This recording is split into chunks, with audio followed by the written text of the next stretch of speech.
દાદીમાના સમયની વાનગી એટલે કે ડબકા કઢી બનાવીશું, કે જેને અમે ડપક વડી પણ કહીએ છીએ, કે ડબક વડી પણ કહેવાય છે. અને એમાં થોડા મેં ચેન્જ કર્યા છે, એટલે કે મારી સ્ટાઇલમાં મેં બનાવી છે અને બહુ જ ટેસ્ટી લાગે. તમે એકવાર બનાવી જોજો. એકદમ સોફ્ટ અને ભાખરી રોટલા સાથે પણ ખવાય અને રાઈસ સાથે પણ ખવાય. નમસ્કાર, હું કલ્પના અજય નાયક. મારા કિચનમાં આપ સૌનું સ્વાગત છે. તો સૌથી પહેલાં મિક્સર જાર લઈશું અને લગભગ 1 કપ જેટલી પાલક છે આ, કે જેને મેં ધોઈને નિતારી લીધી છે. તો એને લઈએ. 4થી 5 કળી લસણ અને 4થી 5 ટુકડા આદુના લઈએ અને 1 મરચું ઉમેર્યું છે. આ મરચાંને, આ મોડું મરચું છે, એને બદલે તમે તીખું મરચું પણ લઈ શકો. અને 1/4 કપ જેટલી ફ્રોઝન મેથીની ભાજી છે. અને આ ફ્રોઝન મેથીની ભાજી કેવી રીતે સ્ટોર કરવી એનો વિડીયો મેં આ ચેનલ પર મૂકેલો છે અને ધોઈને સાફ કરીને કટ કરી છે, એટલે ડાયરેક્ટ તમે આ રીતે વાનગીમાં ઉમેરી શકો. જ્યારે ભાજી મોંઘી હોય ત્યારે તમે આ રીતે ફ્રોઝન ભાજીનો ઉપયોગ કરી શકાય.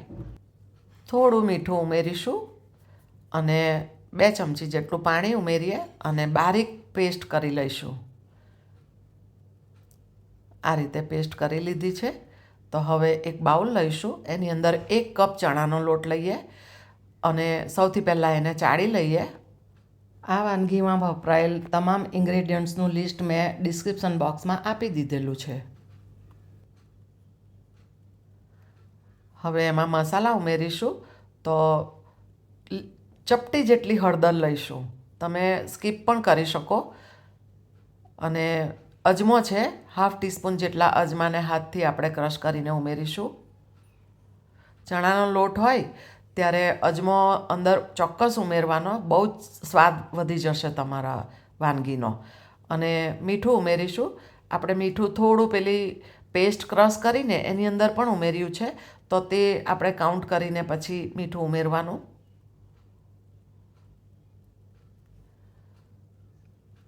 ચપટી જેટલો બેકિંગ સોડા છે. જુઓ, આ રીતે હાથમાં લેવાનો અને 1 જ ચપટી જેટલો લઈશું અને સારી રીતે મિક્સ કરીએ. અને ત્યારબાદ જે આપણે મિક્સર જારમાં ક્રશ કરી છે પેસ્ટ, એ ઉમેરીશું. તો એને હું કપમાં લઉં છું. તો જુઓ, તમને માપ કહું છું, અડધા કપ કરતાં સાધારણ ઓછી થઈ છે. તો થોડી થોડી ઉમેરતા જઈશું અને આ ચણાના લોટમાં ઉમેરીએ અને આપણે ડપક વડીનો લોટ બાંધવાનો છે.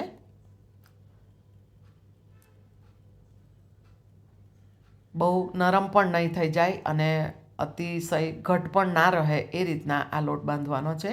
એટલા માટે પાણીને ઉમેરવામાં ખાસ ધ્યાન રાખવાનું. તો આ પેસ્ટ ઉમેરી છે અને ત્યારબાદ જરૂર પૂરતું જ આપણે પાણી ઉમેરીશું. મારી સ્ટાઇલમાં આ શાક બનાવું છું, કે જેથી બંને ભાજી ઉમેરવી તમારે માટે ઓપ્શનલ છે. તો એ જ કપમાં મેં પાણી લીધું છે થોડું.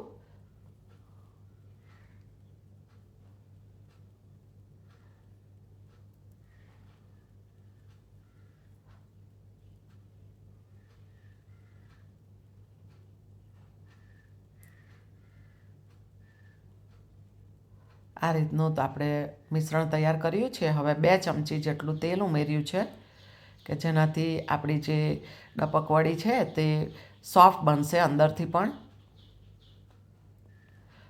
આ રીતે 2 થી 3 મિનિટ એને ફેટી લેવાનું, કે જેનાથી મિશ્રણ એકદમ હલકું હલકું થશે.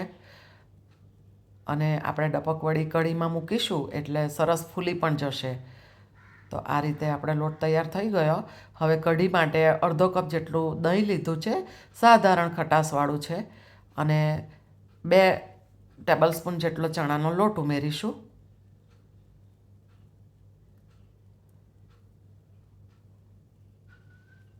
તીખાશ જોઈએ એ પ્રમાણે લીલા મરચાંની પેસ્ટ છે અને 1/2 ટીસ્પૂન જેટલી ખાંડ ઉમેરીશું. તમે ખાંડને સ્કીપ પણ કરી શકો. અને સ્વાદ પ્રમાણે મીઠું પણ ઉમેર્યું અને સારી રીતે મિક્સ કરીએ, કે જેથી લમ્સ ના રહે. ત્યારબાદ પાણી ઉમેરીશું. તો આ 1 કપ પાણી છે, આ બીજો કપ લીધો અને આ ત્રીજા કપમાંથી મેં અડધો કપ ઉમેર્યો છે, એટલે કે અત્યાર સુધીમાં મેં 2.5 કપ પાણી ઉમેર્યું છે. અને જ્યારે આપણે ડબકાવાળી અંદર મૂકીશું ત્યારે પણ ઉકળતી વખતે ઘડી ઘટ્ટ થશે. ચપટી જેટલી હળદર અને આખું જીરું ઉમેર્યું છે, 1/2 ટીસ્પૂન. તો હવે આ ગેસ પર એક કાચનું વાસણ મૂક્યું છે, એમાં 2 ચમચી ઘી લઈશું અને હું ગેસ ચાલુ કરું છું. ઘી ગરમ થાય એટલે આ પંચફોરન મસાલો છે કે જેની રેસીપીનો વિડીયો મેં આ ચેનલ પર મૂકેલો છે, તો 1/2 ચમચી જેટલો લઈશું. અને 1/4 ટીસ્પૂન જેટલી હિંગ ઉમેરીએ. 2 સૂકા લાલ મરચાં ઉમેરીશું અને થોડા ડ્રાય કઢી પત્તા છે એ ઉમેરીશું. કોઈક વાર ફ્રેશ કઢી પત્તા ના મળે તો આ રીતે હું કઢી પત્તાને થોડા ડ્રાય કરીને રાખું છું પંખા નીચે સૂકવીને. અને હવે આપણે જે કઢીનું મિશ્રણ તૈયાર કરેલું એ ઉમેરી દઈએ.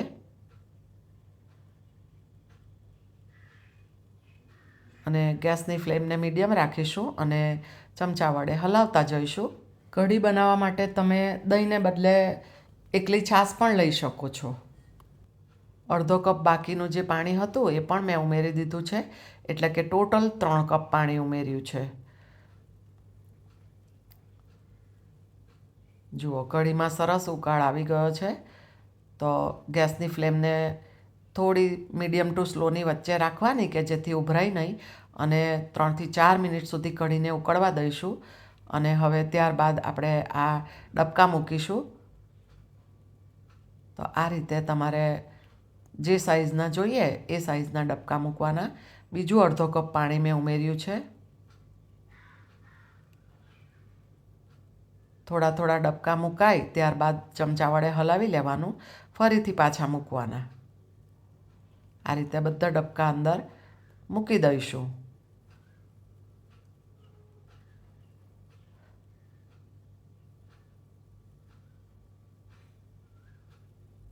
જુઓ, ફૂલીને ઉપર આવવા માંડ્યા છે. તો હવે ગેસની ફ્લેમને એકદમ સ્લો કરી દઈશું અને ઢાંકણ ઢાંકીને 3 થી 4 મિનિટ સુધી એને ઉકળવા દઈએ કે જેથી ડબકા અંદરથી પણ સરસ કૂક થઈ જશે. હજી થોડી વાર ઉકળવા દઈશું. જુઓ, હવે સરસ કઢી પણ ઘટ્ટ થઈ ગઈ છે અને ડબકા પણ સરસ ફૂલી ગયા છે. તો મેં ગેસ બંધ કરી દીધો છે. અને આ કસૂરી મેથી છે જે મેં ઘરે બનાવી છે અને એનો વિડીયો પણ મેં આ ચેનલ પર પોસ્ટ કરેલો છે. એકદમ ગ્રીન કલરની છે, તમે જોઈ શકો છો. તો થોડી કસૂરી મેથી ઉમેરી અને બારીક ચોપ કરેલી કોથમીર ઉમેરી છે. અને આપણી ડબકા કઢી કે ડપક વડી જે કહો તે તૈયાર છે. તો હવે સર્વિંગ કરીશું. શાકભાજી મોંઘા થઈ ગયા હોય અને ઘરમાં કોઈક વાર શાક ન હોય તો એવી પરિસ્થિતિમાં, અથવા તો ચોમાસામાં ખૂબ વરસાદ હોય ત્યારે કંઈક ગરમ ગરમ ખાવાનું મન થાય તો તેવા સમયે તમે આ શાક બનાવીને પરિવારને પીરસી શકો. અને એને પ્લેન રાઈસ સાથે અથવા તો જુવારના રોટલા સાથે અથવા તો ભાખરી સાથે પણ સર્વ કરી શકો છો. તો આ રેસીપી જો તમને ગમે તો એક કોમેન્ટ જરૂરથી કરજો. અને ચેનલને હજી સબસ્ક્રાઈબ ના કરી હોય તો જરૂરથી કરજો અને બેલ આઇકોન જરૂરથી પ્રેસ કરજો.